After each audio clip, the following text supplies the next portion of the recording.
नमस्कार, बुलेटिन में आपका स्वागत है। मैं हूं आपके साथ लक्ष्मी। बढ़ते हैं आगे। हरियाणा विधानसभा बजट सत्र के तीसरे दिन धर्म परिवर्तन निवारण विधेयक को लेकर सदन में जबरदस्त हंगामा हुआ। आपको बता दें, कांग्रेस विधायक रघुवीर कादियान ने विधेयक की प्रति फाड़ दी, जिसके बाद विधानसभा अध्यक्ष ने कादियान को पूरे सत्र के लिए निष्कासित कर दिया। वही जोरदार नारेबाजी के बीच कांग्रेस ने सदन से वॉकआउट कर लिया, जिसके बाद सरकार ने विपक्ष की गैर मौजूदगी में जबरन धर्मांतरण विधेयक पारित करवा दिया। लेकिन उससे पहले धर्म परिवर्तन निवारण विधेयक 2022 के पेश होने पर क्या कुछ बोले मुख्यमंत्री मनोहर लाल, ये आपको दिखाते हैं।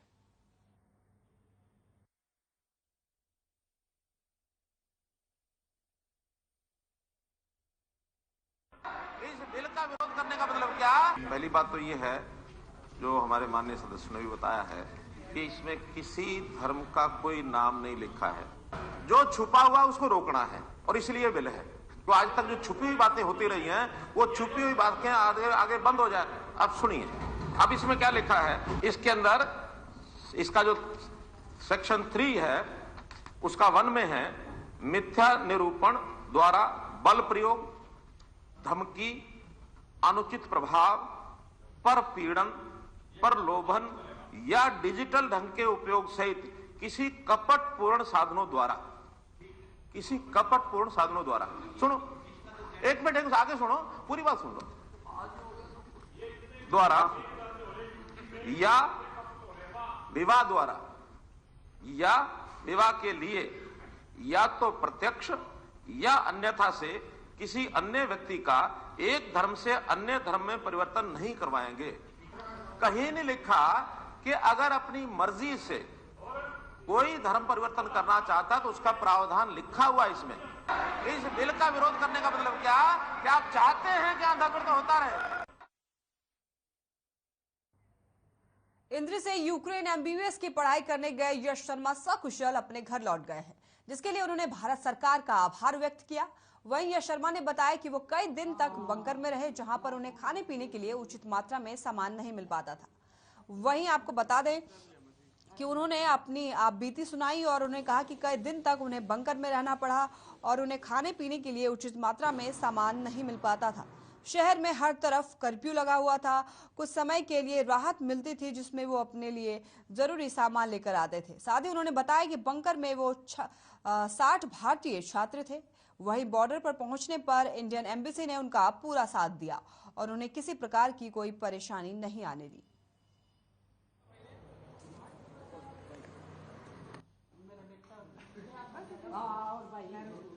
मेरा बेटा यश शर्मा जो यूक्रेन खार्किव के अंदर गया था मेडिकल की पढ़ाई के लिए, तो उसके लिए गया था। लेकिन अब जो वहाँ पे स्थिति बनी हुई है, बहुत ज़्यादा खतरनाक स्थिति बनी है वहाँ पे, और बच्चों का बहुत ही ज़्यादा बुरा हाल है। और इसके पीछे जो मेन मैं कारण कहूँगा, बच्चे जो इतने टाइम तक वहाँ पे रुके रहे और किस लिए रुके रहे, उसके पीछे यूनिवर्सिटी ने जो बच्चों को मिसगाइड किया, उसके पीछे बहुत तकड़ा हाथ है यूनिवर्सिटी का। यूनिवर्सिटियों ने उनको मिसगाइड किया, भाई यहाँ पे कुछ नहीं है। जबकि 24 तारीख तक भी, जिस दिन सुबह मॉर्निंग में बम वहां पे फटा, उस दिन भी यूनिवर्सिटी ने बच्चों से फीसें ली हैं।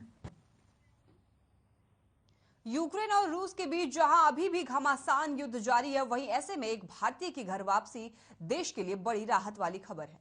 ऐसे ही एक खुशखबरी करनाल के वसंत विहार से आ रही है, जहां हरप्रीत की घर वापसी से हर तरफ खुशनुमा माहौल बना हुआ है।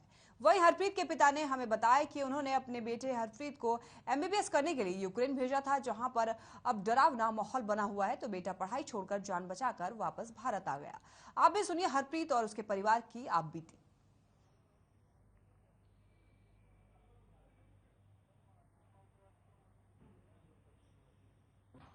को अपने बच्चे को लेके मैं तो यही रिक्वेस्ट करूंगी भारत सरकार के, जैसा मेरा बच्चा घर पहुंचा है वैसे ही सभी वहाँ के बच्चे पहुंचे।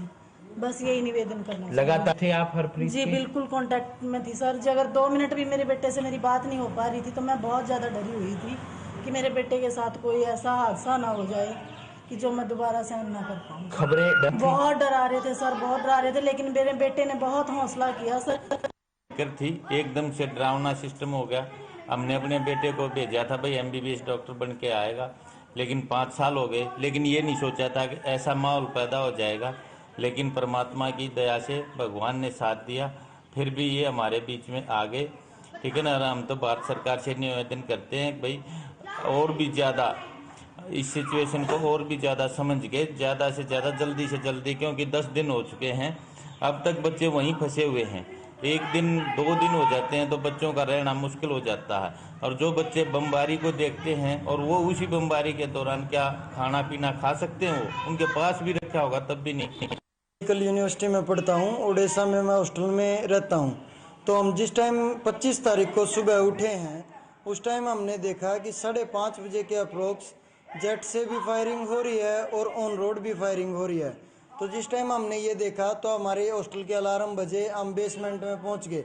जब हम वहाँ जाते हैं तो देखते हैं वहाँ पर हम एम्बेसी को कॉल करते हैं, एम्बेसी से कोई रिस्पॉन्स नहीं आ रहा है, फ़ोन नहीं उठा पा रहे हैं। फिर हम सभी बच्चों से राय करते हैं भाई क्या करना चाहिए। जब वहाँ से फिर हम 8 बजे के अप्रोक्स, ये लगा लीजिए 8 बजे दिन निकल चुका था, उस टाइम ये लगाओ बमबारी रुक गई। रूस यूक्रेन के बीच चल रहे युद्ध के बीच ऑपरेशन गंगा के तहत करीब 12 बच्चे मेवात के पुल्हाना लौटे। वहीं घर पहुंचने के बाद छात्रों ने मीडिया को जानकारी देते हुए कहा कि सरकार ने उनकी पूरी मदद की है। भारतीय दूतावास द्वारा हर संभव सहायता प्रदान की गई। साथ ही उन्होंने कहा कि यूक्रेन में मुख्य समस्या सीमा पार करना है, जहां उन्हें करीब 18 घंटे सफर और कठिनाइयों का सामना करना पड़ा। वहीं भारतीय दूतावास ने यूनिवर्सिटी के सारे बच्चों को सही सलामत उन्हें बहुत सहायता दी और उनके लिए होटल भी बुक कराया। वहीं यूक्रेन से पुल्हाना पहुंचे बच्चों से लगातार जिला प्रशासन संपर्क में है और यहां तक कि खंड विकास पंचायत अधिकारी खुद यूक्रेन से घर लौटे बच्चों से मिलकर उनका हाल जाना, जिसकी रिपोर्ट उच्च अधिकारी को भी भेजी जाएगी।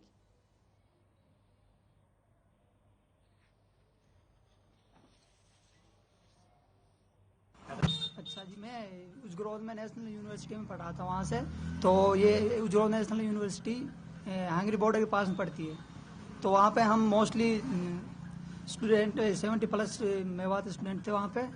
तो हमें कुछ टाइम से, जब से युद्ध स्टार्ट हुआ है, तो हमें खाने की प्रॉब्लम हुई है वहाँ पे, कि वहाँ के जो सुपर मार्केट है उनमें से खाने के लिए हमें कैश के लिए बोल रहे थे, तो बैंकों में कैश नहीं था। तो हमारे जो कार्ड थे वो कार्ड स्वाइप करने के लिए उन्हें मना कर दिया। तो हमें वहाँ पे बहुत प्रॉब्लम झेली है। तो हम शुक्र अदा करते हैं कि इंडियन एम्बेसी को, कि उन्होंने सपोर्ट किया है कि अब वहाँ से मोस्टली स्टूडेंट तो आ चुके हैं। फिर भी हमारी रिक्वेस्ट है और यूक्रेन या से इंडियन एम्बेसी से कि जितने बच्चे और खारकीव क्यू में फंसे हुए हैं हमारे इंडिया के, उनको सबको जल्दी से जल्दी लाया जाए। ये सरकार की तरफ से ये पता करने के लिए ड्यूटी लगाई गई है कि भाई जो यूक्रेन में अपने छात्र फंसे हुए थे इंडिया के, वो अपने घर पे सही से पहुँचे कि नहीं पहुँचे हैं। तो मैं अब अकरम है, ये अपने 2nd ईयर का स्टूडेंट यूक्रेन में पढ़ता है और वहाँ से ये अभी अपने घर पहुँचा है। तो ये पता करने के लिए आया हूँ कि भाई अपने घर पे सही है कि नहीं है, पहुँच गया घर पर। बात करें ब्लॉक की, तो कितने बच्चे जो है आप मिल के आए हो, उनसे कितने बच्चे अभी तक आ चुके हैं? अभी तक 7-8 बच्चे आए हैं। 11-12 बच्चे थे यहाँ के अपने पुराना पे लगवा के, इनमें 7-8 बच्चे पहुँच लिए हैं तक। तो अभी और बच्चे भी आने हैं? वो कल तक पहुँच जाएंगे सारे। तो जैसे बच्चे आएंगे आप उनके पास भी जाएंगे, उसके पास भी जाएंगे, उनके पास जाएंगे, पता करेंगे। खबर बाढ़रा से है, जहां अनाज मंडी परिसर में दूसरे चरण का मुख्यमंत्री अंत्योदय परिवार उत्थान मेले का आयोजन किया गया। आपको बता दें, मेले में 1238 परिवारों को बुलाया गया था, लेकिन इनमें से करीब 400 परिवार के पात्रों ने अनाज मंडी में आकर इस मेले का लाभ उठाया। वहीं अतिरिक्त उपायुक्त डॉक्टर मुनीश नागपाल ने बैंक अधिकारियों से कहा कि मेले में आए आवेदनों को शीघ्र मंजूर करके उनका लोन पास करें।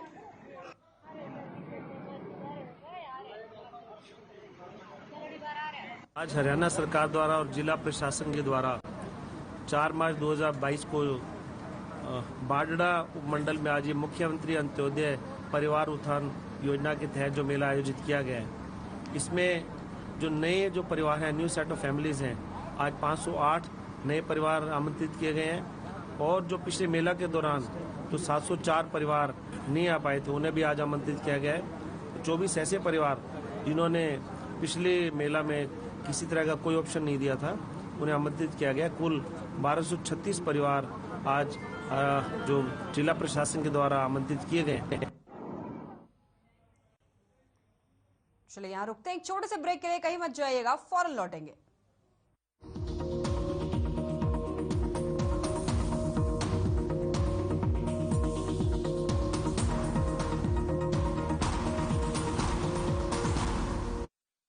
पंजाब है जसप्रीत का ठिकाना, मुंबई है आदर्श का आशियाना, केरल का गोविंदन निवासी, कोलकाता में जन्मे है काशी। हर हिंदुस्तानी की शान ARB बियरिंग्स जोड़े सारा हिंदुस्तान। जुबान के लिए उड़ चला गैरों की ज़मीं पर, खुशबू अपने पन की ढूंढता। दूर कितना भी जा, इस जुबान से दूर ना जा पाओगे। विमल, बोलो जुबान केसरी। मेरे जैसा कोई दूसरा? चुलबुलापन जिसकी हर बात में घुल जाए, जिंदगी में रंग भर दे। मेरी जैसी मेरी अपनी पताका। पताका चाय, गजब का स्वाद। अरे रंगों का उमंगों का, अरे रंगों का उमंगों का जज्बा का रुकता है। मन साफ है तेरा अंदर तो बाहर दिखता है। हर रिश्ते का एहसास रखते हैं, हर घर में अपनी पहचान खास रखते हैं। हम निरमा एडवांस हैं, मन की तरह कपड़े भी साफ रखते हैं। निरमा एडवांस। पंजाब है जसप्रीत का ठिकाना, मुंबई है आदर्श का आशियाना, केरल का गोविंदन निवासी, कोलकाता में जन्मे है काशी। हर हिंदुस्तानी की शान ARB बियरिंग्स जोड़े सारा हिंदुस्तान। अरे रंगों का उमंगों का, अरे रंगों का उमंगों का जज्बा का रुकता है। मन साफ है तेरा अंदर तो बाहर दिखता है। हर रिश्ते का एहसास रखते हैं, हर घर में अपनी पहचान खास रखते हैं। हम निरमा एडवांस हैं, मन की तरह कपड़े भी साफ रखते हैं। Nirma advance. Hey mom, hey, look, I can download a song really fast. I can make dosas faster. Must be joking. Bus, 3 easy steps. Mix with water, spread batter, fry. गाना डाउनलोड हुआ? नहीं, पर तब तक मैं इडली बनाती हूँ। हमने बनाया किड्स से।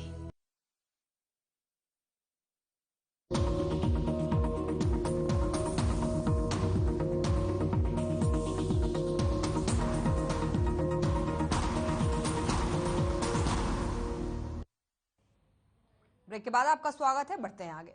कैथल में हनुमान वाटिका में भारतीय किसान यूनियन के किसान इकट्ठा हुए और उन्होंने अपनी नई कार्यकारिणी का गठन किया। किसानों का कहना है कि अब पूरे हरियाणा में गांव-गांव में ये कार्यकारिणी गठित की जाएगी, क्योंकि दिल्ली का जो आंदोलन हुआ अभी हमारी पूरी मांगे पूरी नहीं हुई है। जैसे MSP पर कानून, आंदोलन के दौरान किसानों पर दर्ज मुकदमे वापस होना, वहीं लखीमपुर खीरी के आरोपियों को सजा दिलवाना समेत कई ऐसे मांगे हैं जिन्हें सरकार ने पूरा नहीं किया है। सरकार को पूरा करना चाहिए। लेकिन हमारे देश में नहीं है। प्रदेश प्रवक्ता किसान यूनियन भारतीय साथियों, जैसे कि आपको बताया, आज जो यहाँ पर कैथल में मीटिंग हुई है उसमें मैं कमेटी का दोबारा पुनर्गठन किया गया। इसके अलावा जो तानाशाही सरकार है, हमारे देश के नौजवान साथी जो विदेशों में फंसे हुए हैं उनको ना निकालने कर हवाई लूट रही है, जानबूझ कर हवा लूट रही है। देखिए एक साक्षी लड़की करनाल की, उसका स्टेटमेंट क्या है, क्या वो क्या कहती है आपको पता है साथियों, पत्रकार साथी, उसने कहा कि मैं अपने पैसे के आई हूँ। एयरलाइंस इंडिया जिसको बेच दिया वो 30,000 की एक साइड की स्टिक थी, उसको लाख रुपए कर दिया, 3 गुना मुनाफा कमा लिया। जी हाँ, जिला कैथल की कार्यकारिणी का गठन किया गया। क्या रणनीति रहेगी, क्या नीति आगे? गांव-गांव जाएंगे और अपना संगठन को मजबूत करेंगे। और अभी जैसे कि 5 राज्यों में देश में चुनाव है, उसके बाद संयुक्त किसान मोर्चा की दिल्ली में बैठक बुलाई जाएगी और पूरे देश का जो आंदोलन अभी अधूरा है, जो दिल्ली से आंदोलन को स्थगित करके आए थे, अब उस मीटिंग में आगामी जो देश सत्र का जो आंदोलन MSP जैसे कई मुद्दे हैं उनको लेकर के शुरू किया जाए, उसको रणनीति तय की जाएगी। आवाज दो, भारतीय किसान यूनियन टकराएगा, सब किसानों से टकराएगा। भारतीय किसान यूनियन के किसान इकट्ठा हुए और उन्होंने अपनी नई कार्यकारिणी का गठन किया और वहीं सरकार पर जमकर निशाना भी साधा।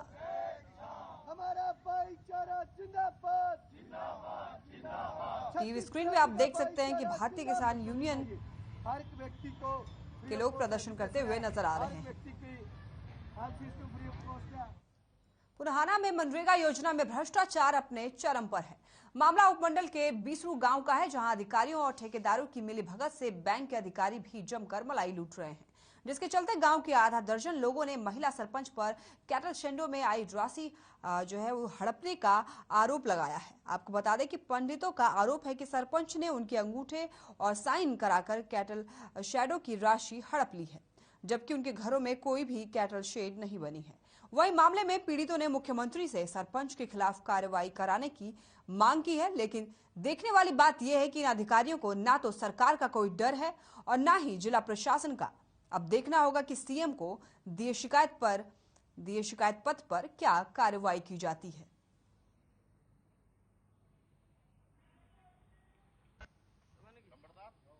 ये मामला ये है जी, कुछ लोगों के गांव में कैटल शेड के पैसे आए थे, जो टीन शेड जिनको बोलते हैं। सरकार ने 60,000 के लमसम इनको पैसे देने थे, तो वो पैसे आ चुके हैं और पैसे सरपंच ने अपने फर्म के नाम निकाल के फारिग हो चुका है। उनको लेकर इन लोगों को एक रुपया भी नहीं मिला। कितने लोग हैं जिनकी? ये करीबन 15 लोग तो अभी जो हम पर लिस्ट है हमारे साथ हैं, जिन्होंने आरसीएम विंडो भी लगाई है और ऊपर अधिकारियों को भी शिकायत दी है। कैसे पता लगा इनको कि हमारे नाम से कैटल शेड बने हुए हैं? वो किसी ने जानकारी दी हमें, जो बीडीओ ऑफिस से एक लिस्ट ली कैटल शेड की, तो उसमें इन सब लोगों का नाम था और इनको ना तो कोई कैटल शेड बने हैं, ना ही इनको कोई पैसा मिला है किसी तरीके। कैटल शेड की पेमेंट उठा रहा सरपंच ने जी। 2020 में मैंने खुद ने फार्म लगाया अपने जी, तो मैंने वो चेक करवाया, उसमें देखो तो कैटल शेड पूरी पेमेंट उठा रहा कि मैंने सरपंच से कही मेरे पैसे दो सरपंच। वन कही तेरे पैसे भी ना मिले, 3 महीना से बका रहा है ऐसे ही। मैं पैसे तेरे पैसे मिल जाएंगे, चाहे किसी के मिले चाहे मत मिले। अभी 2-3 दिन पहले उसने मना कर दी, तुम जानो ठेकेदार जानो, हमारा कोई फॉल्ट नहीं है।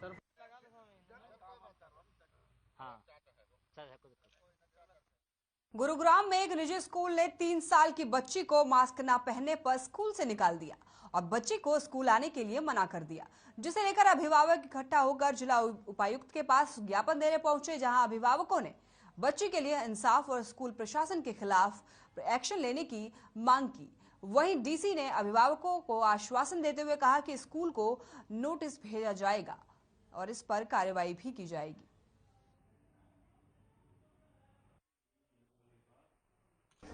देखिए, मिनिस्ट्री ऑफ हेल्थ की जो गाइडलाइंस है उसमें भी लिखा हुआ है कि छोटे बच्चों को, स्पेशली 6 साल से नीचे तो बच्चों को मास्क पहनने की ज़रूरत ही नहीं है, और 6 से 12 भी वो तभी पहने जब उनके आसपास कोई बड़ा हो उन्हें देखने के लिए, क्योंकि जैसा आप सब जानते हैं कि मास्क से आपका ऑक्सीजन लेवल कम हो जाता है और उससे आपको बहुत सारी प्रॉब्लम्स हो सकती हैं। स्पेशली बच्चे तो छोटे होते हैं, उनकी लंग्स तो अभी डेवलप हो रही हैं और वो खेलते हैं कूदते हैं। अगर मास्क पहन के सब करेंगे तो नहीं भी बीमार हो रहे होंगे तो बीमार हो जाएंगे।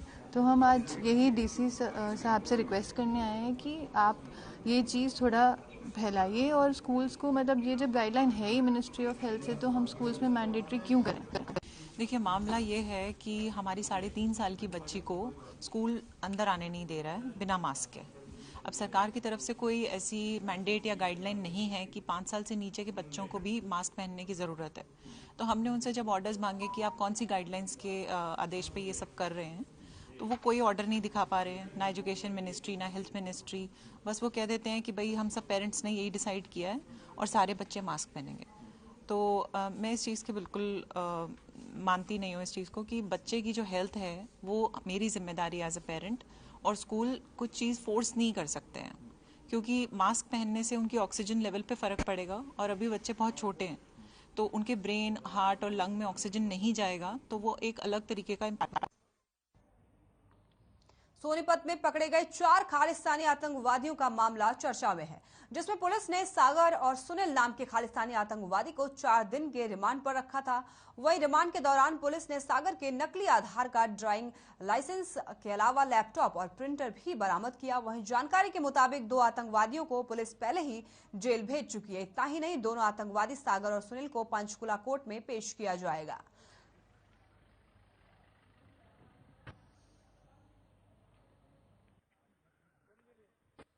सागर और सुनील का आज रिमांड पुलिस हिरासत खत्म हो रहा है। आज उसको स्पेशल कोर्ट पंचकुला में पेश किया जाएगा और हम उसको जुडिशियल पे भेज रहे हैं। सर, रिमांड अवधि के दौरान कुछ प्राथमिक जांच में रिमांड अवधि के दौरान मुकदमे से संबंधित सभी तथ्यों पे हमने पूछताछ की है, कुछ बरामदगियां की है और बाकी अभी इन्वेस्टिगेशन चल रही है। इनको वेपन देने वाले कुछ पंजाब के लोग थे, उनका प्रोडक्शन वारंट पे लाके आगे इन्वेस्टिगेशन में शामिल करेंगे। क्या कुछ और लोग इसमें सामने आए हैं इस मामले में? हाँ, कुछ लोग आए हैं, कुछ पैसा जमा कराने में इनका नाम कुछ लोगों के आए हैं, कुछ वेपन देने में आए हैं, उनको हम मुकदमे में शामिल कर रहे हैं। कुछ बरामदगी क्या क्या हुई सर? कुछ और ज्यादा है? अभी इनको सागर के नकली आधार कार्ड और ड्राइविंग लाइसेंस बनाने वाले एक इनके साथी को गिरफ्तार करके जेल भेजा है। कंप्यूटर प्रिंटर बरामद किए हैं, फर्जी आधार कार्ड और ड्राइविंग लाइसेंस भी बरामद किए हैं। यमुनानगर में सीएम फ्लाइंग टीम की बड़ी कार्रवाई देखने को मिली है। आपको बता दें कि टीम ने शहर में चल रही दूध के डेयरियों पर छापेमारी की। इस दौरान टीम के अधिकारियों ने दूध और घी में हो रही मिलावटों का नमूना लिया। फ्लाइंग टीम के अधिकारियों का कहना है कि अभी सैंपल ले लिए गए हैं, जैसे ही कोई मिलावट पाई जाती है तो उनके खिलाफ कार्रवाई की जाएगी।